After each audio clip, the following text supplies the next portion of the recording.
Well, good morning. I'd like to thank E18 Studios for putting that video together. It's just a snapshot of the event. Definitely doesn't get any easier to watch. It's really surreal, even now, a year and about 16 months later, seeing those images. So please bear with me. I've got quite a bit of information to get through here, and I'll do my best to not go too fast.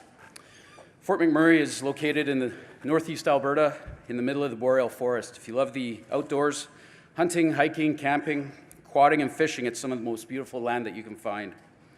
The population prior to the fire was 88,000 residents, with a shadow work population of about 43,000 from the oil sands industry. The Fort McMurray Fire Department, due to the growth of the nearby oil sands, grew from approximately 60 ops members in 2002 to about 180 proud members today. Fort McMurray is built on multiple plateaus and has minimal separation, resulting in a vast wildland-urban interface. Wildfires aren't new to us. In '95 and again in 2002, fires south of town threatened the community, closing the highway for several days, preventing basic needs and supplies from being delivered. Both of these fires caused significant damage to the forest, but thankfully none of the communities were severely impacted. Yearly, we have many fires in the region, and they have various degrees of impact upon our community. Within the urban service area, we have an inner city park area that has about 130 kilometers of walking and mountain bike trails, and there's a wide variety of tree species, including black spruce, jack pine, tamarack, white birch, and poplar. Fort McMurray is almost about the furthest north you can go by road. The rapid growth of the city in the last 15 years has outpaced the infrastructure. There's basically one main highway that leads into and out of town, and many of the neighborhoods are built in the same way, with one way in and one way out. And this became a major hurdle for us during the evacuation. In terms of mutual aid, aside from the nearby oil sands companies, there are a few small towns with volunteer departments about 2.5 hours away. But the next major city is Edmonton, IFF Local 209, approximately 4.5 hours away. They scrambled crews as quickly as possible, and they started arriving around 1 a.m. on May 4th. Soon after, many other cities throughout the province began to provide support as well, in manning as well as their CISM teams. The wildfire hazard condition in northern Alberta was severe due to extremely dry conditions the previous summer and a low snowfall over the winter. The spring was unseasonably hot and windy for us, and it was very dry, leading to several fires being discovered in the days leading up to May 3rd. 3 of those were within the urban service area. The wildfire was first spotted around 4 p.m. on May 1st of 2016. My shift received the initial call for a smoke investigation, and from my vantage point in the community of Wood Buffalo, I couldn't tell exactly where it was, but it didn't appear to be very close at the time. About 20 minutes later, we had a second call for a fire to the north part of town that was threatening, that was in our urban interface of our trail system, and was threatening both the residential community as well as an industrial park. Forestry crews and air tankers were diverted from the southern fire to maintain the safety of residents in the area of the north fire. We worked with forestry for the next 2 days to stop that fire from spreading any further. In the meantime, the wildfire to the south continued to grow and spread east towards Fort McMurray. It began to threaten the southern portion of the city, and by 9 p.m. that night, the winds had shifted and heavy smoke was pushed into the city. Our emergency operations center was activated around 10 p.m., and the mayor declared a local state of emergency. The evacuation orders were declared for the southernmost neighborhoods, but were lifted shortly after as the wind shifted and started pushing the fire southwest and away from the city. Overnight from May 2nd to May 3rd, the wildfire jumped several natural fire breaks, such as the Athabasca River, that were anticipated to have stopped its progression, and it continued to exhibit extreme fire behavior. The temperatures were high and the humidity was very low. A temperature inversion caused the smoke from the fire to remain really close to the ground, resulting in clear blue skies on the morning of May 3rd. If you didn't know any better, you wouldn't have even known that there was a fire at the time. A news conference led by forestry at 11 a.m. had mixed messaging and a lack of urgency regarding the significance of the fire. They basically advised the public to carry on as normal. Around 11:30 a.m., the aversion began to dissipate and smoke started to rise. We reached crossover by noon. The fire flared and strong winds pushed the fire towards the city. By 1 p.m., our 911 dispatch center was inundated with calls for fires that were starting to happen in Beacon Hill, and the duty crew started getting dispatched to the area. A mandatory recall of all fire personnel, off-duty fire personnel, was initiated at 2 p.m. As I said, the conditions were really extreme, and the fire advanced rapidly, quickly overwhelming the crews when the fire entered the Beacon Hill area. Flames reached as high as 300 feet, and embers traveled half a kilometer, pushed by 72-kilometer-an-hour winds. This made it difficult to control the fire, and defensible space hard to achieve. The embers sparked the nearby abyssans of Abysand and waterways, causing responding fire crews and apparatus to start getting spread very thin. The priority changed from fire suppression to ensuring the safe evacuation of the residents. We ran door to door, ensuring no one was left behind. And it was at this time we didn't even know if the safety or status of our own families. The fire forced the largest evacuation in Alberta's history of approximately 88,000 people. While no loss of life occurred as a direct result of the wildfire, during the evacuation, 2 young lives were tragically lost on the highway in a head-on collision. One of those was Emily Ryan, the daughter of our Deputy Chief of Training, and the other one was Aaron Hodgson, and that was his nephew. The communities of Beacon Hill, Abysand, and Waterways had suffered a serious loss. A provincial state of emergency was initiated, and it was reported the fires had destroyed 2,400 homes and buildings. Thousands were left homeless, including many whose homes were unsafe to return to once the evacuation order was lifted a month later. The fire continued to grow out of control, spreading to 156,000 hectares by May 7th, just 1 week later. As the fire continued to spread north and east through the remote forested areas, oil sands work camps were forced to evacuate 19 oil sites and camps.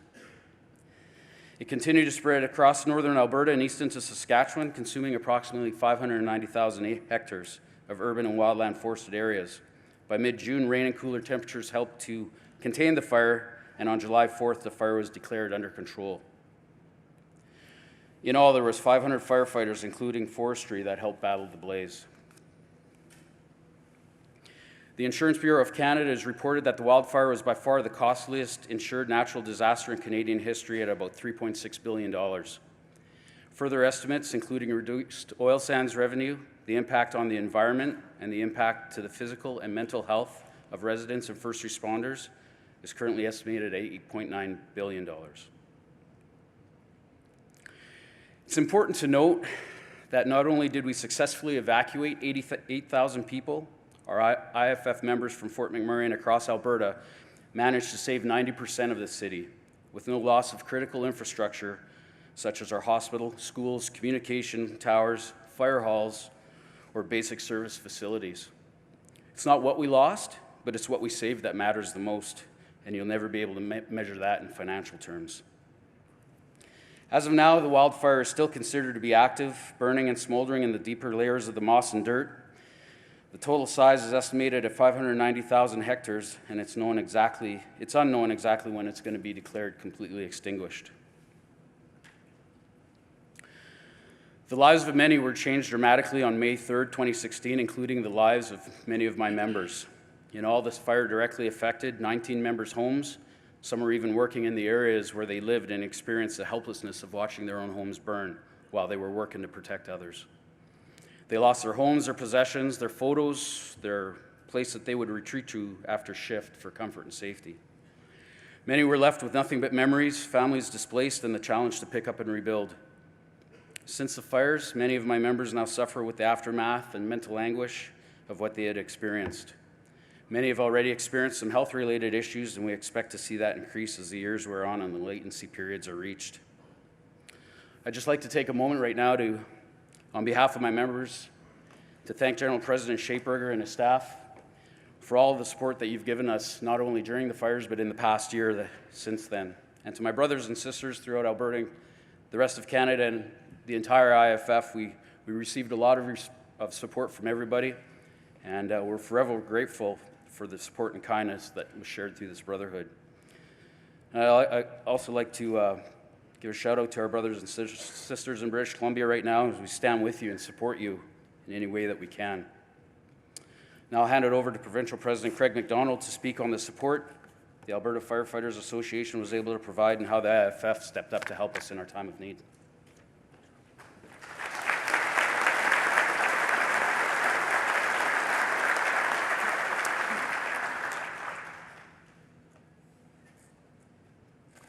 Thanks, Rob. It's an honor to be able to speak up here and to have the privilege to bring us to speak and tell this story. And at this time, I'd like to transition the story to a different dialogue. There's a lot of leaders in this room, and as leaders, we're going to be faced with a situation like this sometime in our career. And what we do as firefighters is react. We're solution-based, and we like to resolve problems. And ultimately, the FFA, we didn't have the experience. We maybe didn't have the resources, and we didn't know exactly what we would do when we woke up that morning and realized that the entire city had been evacuated. What we did, the first thing we did is we reached out to Local 209 Edmonton. It's our closest local to Fort McMurray. It's a large local. They have a fair amount of infrastructure within their executive board. We contacted our DVP to get some guidance from him. And ultimately what we did is we made a decision to establish an Edmonton EOC. Out of that Edmonton EOC, it was quickly discovered and defined that the entire city was being evacuated. Every family member of that firefighter's family was leaving Fort McMurray and making their way most likely towards Edmonton and onward to different places. So we came up with the idea of establishing an emergency relief drop-in center. And through the work of Edmonton and 209 and the FFA, and a list of volunteers, we started to identify what their needs would be. Housing, clothing, and something like toys were quickly started to put the challenge together of bringing this all together and having these people stop in. The unique part about Fort McMurray is this is a community that looks after themselves, and the members' families didn't come. We were prepared, the 209 members were ready, and ultimately the families didn't come. We had one family request 2 toys for 2 children, and ultimately we were able to get a volunteer to go purchase 2 toys, and that was ultimately the only thing we needed to do. May 3rd, AFFA deploys. We knew we had to look after ourselves, so we used a personal trailer and a truck. We filled it with water and anything else we could think of that the members might need at the Costco, and we deployed. It was the eeriest drive of my life. It was 5 hours, and we were the only vehicle on the highway. Everybody had fled the city. It's a one highway in, one highway out, and we certainly didn't know what to expect when we got there. We encountered a number of security checkpoints. We weren't sure if we were going to have the permissions to get through, and quite frankly, all the police had to say was, good luck, be safe, we wish you well. It was absolutely no issue getting in as a firefighter at all. We arrived, we established what we now call our mobile EOC. We stayed in this trailer for a period of about a week with the intention of understanding what are the members' needs. We had no idea what it would be, and in the next period of days as we traveled with the executive, we started to realize what the impact of this event would be. One of the first things we identified in the first evening was, working through the IFF, we have to be able to establish the distribution of the $500 disaster relief fund. And because there was no banks left in Fort McMurray, there's no civilians left in Fort McMurray, it became quite a challenge as to how to get this funding to the families. And through the treasurer of the FFA, Brent Shelton, we're able to use the IFF GIS database through the Canadian office, which was real-time, uploaded to us immediately, and we're able to use this to track which families needed funding. And Brent was able to establish a series of banks across the province that they could go to with 2 pieces of ID, and their family members could get their $500. And it worked out very well. And this GIS database was crucial for the rest of the operation because it really became a tool for us to track accountability and many other areas of our operation. There was no media through the entire event. For the first 30 days, there was no media allowed within 40 kilometers of Fort McMurray. So we soon became the source of media, and we worked closely with the Canadian office and their staff to work through social media platforms and other agencies to try to get the story out. And in the end, there was a number of agencies that reached out and accessed photos from the FFA. Reuters, the Canadian Press, Global National, and CBC all came to the FFA for some sort of media. The Albertans and the rest of Canada were starving for media from this event, and there wasn't any available. The morning after we arrived, we were met by the president, Nick Waddington, and he had a driver with him, Mark Stevenson, who you see in the picture. And they suggest that we go for a drive and see some of the areas that were destroyed just the day before. So we got in a truck and we started to drive, and Mark said, "Would you mind if we go to Beacon Hill first? It's a neighborhood where my house is, and I think I've lost it." And this, as the story goes, he was up fighting the fire in that neighborhood, and one of the crew members on his truck said, "Mark, I think we should redeploy our hand lines because I think the fire's making its way towards the end of the block, and it's going to take your house." And he said, "Absolutely not. We need to stand put. We need to save what's behind us." And he stood and watched his entire house burn. So this is a picture of Mark standing in front of what's left of all of his possessions. And the impact to us as the FFA, it was significant because we just didn't understand sort of the mental side of how these members are going to be affected. And all he said to us is, "I'm so glad the FFA is here." And there's somebody from the FFA that brought my wife and my kids 2 toys yesterday. It was just the connection was right there. So over the next couple of days or day, we drove, we were with the executive, and we certainly didn't know what to do. We were reaching out to the IFF immediately for support, and we realized that the members needed support. Command had evacuated the city. 180 firefighters were left on their own with some mutual aid partners. There was no accountability in place. We needed to get the president and the secretary of the local off the trucks and to work with the FFA in a permanent command post, and to look after the benefits of the members. Their health and safety was the most important. And in the end, what we were able to do is establish a housing for the firefighters. And we negotiated a hotel. They brought in staff. The facility was like their home for the next almost 40 days. They did crew changes at the hotel. Everything that happened at that hotel was like being at a fire hall or being at home. And their families were completely evacuated. There was nobody left, no children, no wives. So it gave the firefighters a sense of home. And it was crucial to us to have a place to develop a permanent EOC, get out of the trailer, and have a place to sit and meet as a group. We would typically conduct union meetings on a daily basis to update crews on anything with regards to health and safety. And it also gave us the ability to meet with command on a daily basis to understand what tactics might be changing. The accountability process was huge. We had no idea where these firefighters were working. We didn't know what their source of PPE was, what the level of PPE was even going to be. And what we did was we created a tracking system, and we worked with the administration in a great partnership. There was no administration left. All the city employees were gone. So they brought computers into our EOC, and we're able to set up a telestaff system. And in turn, we use that to monitor everything from where they are, their PPE, and ultimately, they need to get paid. Something as simple as getting a paycheck can be so important. We developed an EOC whiteboard where we had health and safety issues coming in, coming out. Our middle column was all of us mental health issues that are emergencies that we need to track, and then anything that would change throughout the day in regards to the health of the firefighters, the changing conditions. The air quality in Fort McMurray during the event, here in Alberta, in BC, the air quality typically goes on a scale from 1 to 10. Here this week, we probably have air quality index of somewhere around 5 with the smoke that we're seeing. In Alberta, if you hit 10, they typically tell you to shelter in place. 3 weeks into the event, we had numbers in excess of 50. So the smoke within that city was absolutely incredible. The members' challenges for us, we knew right away, the displaced families, the loss of homes. We soon realized that this was going to be a significant mental impact on the membership. The local at the time did not have a formal mental health program in place. They had a formal WFI, but it was not being utilized in the best ways. And at this time, we started to work carefully to track and work with the IFF to understand how we could use the WFI, start to track important information that these members might need to know well into the future. One of the positives coming out of this event was there was a doctor at the University of Alberta named Nicola Cherry who studies occupational disease.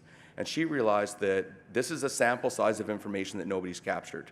This WUI interface fire, the toxic smoke, she's now providing a study where she hopes to have 2,500 Alberta firefighters, including forestry and suppression, track their mental and their health over the next number of years and understand the effects of the impacts of this fire.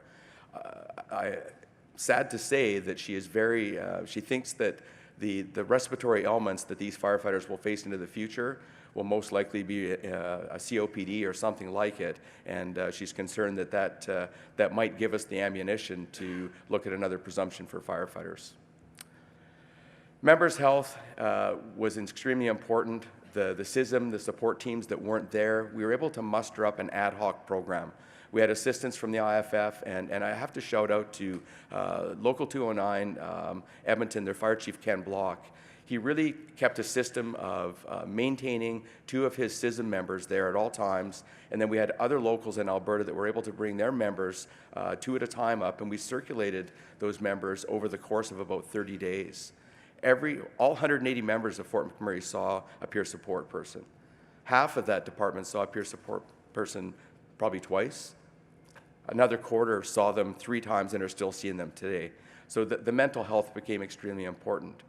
The ability to get the members to see their family was also a challenge. So we negotiated a 6-on, 6-off shift due to the long distance. And that became crucial because the 6 days medically was a good amount of time for them to scrub the contaminants out of their lungs, refresh with their families, and make it back. The travel into the location was extremely remote, and the government of Alberta controlled all air traffic. There was no commercial transport available to get in, and we were able to utilize the government's plane to bring our members of our CISM team and peer support groups up on an ongoing basis, and that really helped us. It was extremely challenging to get the IFF staff up and the general president because we did not have access to airspace and the remoteness of the drive. When we finally did get access to airspace, the GP and the senior staff were the first person to phone us and say, I need to get up there, I need to see the members. The general president came, he met with the local itself, he met with command, and he took the time to meet with every single member. He shook the hands of every member, he was at the kitchen table of every member, and ultimately they knew that the IFF was there and that they had their back. The senior staff was extremely important, working with Pat's office through this entire event. They were always there to provide feedback and information and really to have the checks and balances to know that we were implementing the right PPE. Any technology that they had out there, you could reach out and that information came to you within that day or within hours. It was extremely important to reach out to the IFF and utilize those services that were there. Lessons learned, and I think this is crucial. Act quickly. That first day we met, we didn't wait. Contact your DVP. He's really the one that's going to give you the ability to reach out and start to do this work. Use others for support. Could be an extremely long event, and you can't stay there yourself. Listen to what the members want. I write here, dry socks could mean everything, and ultimately the first 3 or 4 days, that's what mattered, was dry feet. Mental health, mental health, mental health. You don't understand the impact that this is going to have on your membership, and you need to establish that peer support, the CISM, that entire process immediately. Build a staff to support your system. I know myself and our secretary now, Brad Reedman, spent a combined 40 days in Fort McMurray, and that was probably too much. But with the support of other 209 members, other AFFA board members, we were able to maintain a staff continuously, 24/7, so that those members had that continuity through to the IFF. Maintain contact after the event is over. When they call lost stop and you fold up your truck and you drive away, that's the last thing that membership needs. They need to hear from you in the next month, the next 3 months, the next 6 months, to the next year. So don't forget about the members that are there. Maintain contact. Thank you. Great job. Great. Fantastic presentation, but also great leadership.